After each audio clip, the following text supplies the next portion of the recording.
Hello guys, we're getting ready to pull up on our first sets today to check them. Last night was the first night it hasn't rained in the last 2 or 3 days, so I'm very hopeful for today. It got down to I think like 38 last night, so I'm very hopeful that we'll have something today, so we'll see. I'm pulling up the hill to check our first ones. Well guys, I just freshened up a urine post set from the rain. Freshened up a couple dog proofs from the rain. Went to get in my truck and I stood up on the running board where I could see over the hill just a little bit. We got our first coyote here on this farm right there. Yes. This set right here, I'm almost positive I had the Cedar Creek bait and the Cedar Creek lure in. I'll show you guys. Got us a mangy one, it looks like. It's very windy up here, guys, so I apologize for that, but yeah, we got us our first coyote here on this property. This one is very, very, very mangy. Got a full pad catch on it, so that's awesome, in the yellow trap. So I'm gonna go ahead and get this one taken care of and we'll get it reset. Getting us some fresh urine and scat all over the place. So this is a tip that I started doing a few seasons ago. I hadn't been able to trap a whole lot, but last year I caught two really mangy coyotes. And the year before I caught one that was really bad.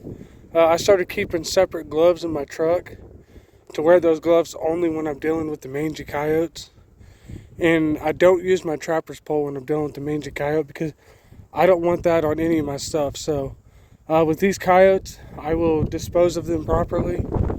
I don't skin them or anything like that because I don't want to risk getting that mange on my dogs at home or myself or anything like that. So when they're real mangy, I dispose of them properly, and I try not to touch them with any other equipment that I don't have to.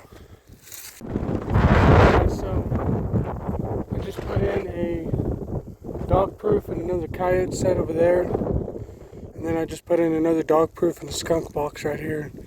Let me show you guys what that looks like. So there's a couple trails coming out of this field going down into this pile. Looks like there's some raccoons and stuff living in that big tree. So I put me a dog proof right there with the Chernobyl egg, and I put me a skunk box right there. I guess the 155 and the box itself is cabled off, so if I catch something that doesn't get dispatched by the 155, that is cabled off to where they'll be here. So I'm slowly getting some more sets out. Over there where I put the dog proof and the coyote set, also put a blind set 155 in. So hopefully we end up catching us something with these. He wants to get the turkey population built up here as well, so we're not only targeting mainly coyotes, but try to get some of them raccoons and skunks and possums and stuff off this place just to help them manage it a little better. So far we've gotten a raccoon and a coyote off this place. So hopefully we can start getting some more now that the weather is being a little more cooperative.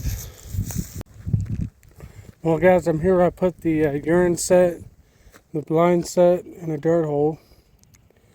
And I'm not gonna lie, this is the first time I've ever done this in the years I've been trapping. I've seen lots of pictures of people doing it, but first time I've ever done it. Big old fat mouse in a dog proof. Can't say I've ever done that. And yes, I'm definitely going to save that for a dirt hole set on a coyote.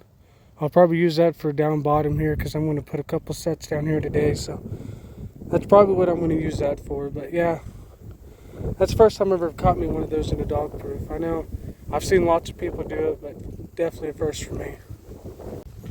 Alright guys, so I made a video yesterday about my bait pipe here. I've had some few people telling me about the hard line in my trap set. I want to show you guys what this looks like. It's not a flat set, so I just want to show you guys what it looks like.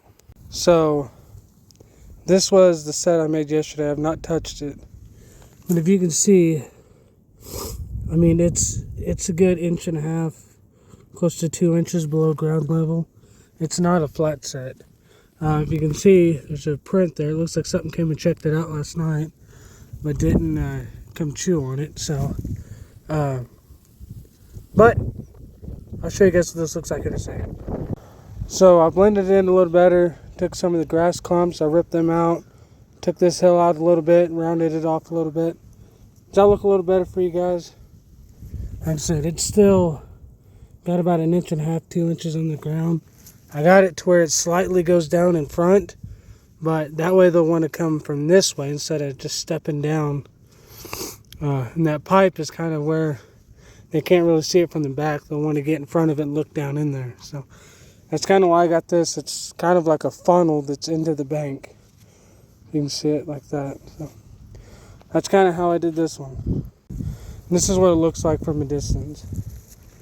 Walk it up to it like so. Say this is about 2 foot off the ground like a coyote. He comes up and he's looking down at that. He's not looking straight up and down like this. I mean, right here, I'm 4 foot off the ground. He's down here. See how that looks? It looks a lot different, doesn't it? So here's my beautiful catch. That's going to be a great little coyote bait. I mean, that's a pretty good mouse right there. Size of my hand, so definitely going to utilize that. Haley, what is this? It's Nana. What is that? It's outside. Throw it outside? Yeah. Is it a raccoon foot? No. Yeah? It's outside. You want it? No. Okay, I'll throw it outside.